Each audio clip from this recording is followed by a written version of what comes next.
தமிழ்நாடு அரசு பணியாளர் தேர்வாணையமானது வேலைவாய்ப்பு குறித்த புதிய அறிவிப்பு ஒன்றை தற்போது வெளியிட்டுள்ளது.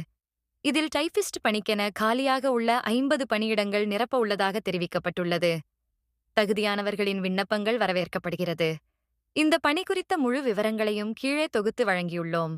விருப்பமுள்ளவர்கள் இறுதி நாள் முடிவதற்குள் விண்ணப்பித்து பயனடையுமாறு அறிவுறுத்தப்படுகிறார்கள்.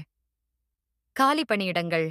தற்போது வெளியாகியுள்ள அறிவிப்பின்படி டைபிஸ்ட் பணிக்கென மொத்தம் 50 காலி பணியிடங்கள் ஒதுக்கப்பட்டுள்ளதாக தெரிவிக்கப்பட்டுள்ளது. கல்வி தகுதி. விண்ணப்பதாரர்கள் அரசு அல்லது அரசு அங்கீகாரம் பெற்ற பல்கலைக்கழகத்தில் அல்லது கல்வி நிலையத்தில் 10ஆம் வகுப்பு அல்லது 12ஆம் வகுப்பு தேர்ச்சி பெற்றிருக்க வேண்டும் என தெரிவிக்கப்பட்டுள்ளது. வயது வரம்பு.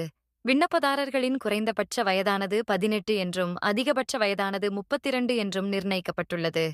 இப்பணிக்கென தேர்வு செய்யப்படும் விண்ணப்பதாரர்களுக்கு பே ஸ்கேல் லெவல் 8 அளவில் மாத ஊதியம் வழங்கப்படும் என தெரிவிக்கப்பட்டுள்ளது. தேர்வு செய்யப்படும் முறை. விண்ணப்பதாரர்கள் கம்ப்யூட்டர் பேஸ்ட் எக்ஸாம் மூலம் தேர்வு செய்யப்படுவார்கள். விண்ணப்பிக்கும் முறை. தகுதியான விண்ணப்பதாரர்கள் அதிகாரப்பூர்வ தளத்தில் விண்ணப்ப படிவம் பெற்று பூர்த்தி செய்து ஆன்லைன் மூலம் விண்ணப்பிக்குமாறு அறிவுறுத்தப்படுகிறார்கள். 24/12/2024 மாதம் தேதிக்கு பின் பெறப்படும் விண்ணப்பங்கள் ஏற்றுக்கொள்ளப்படாது.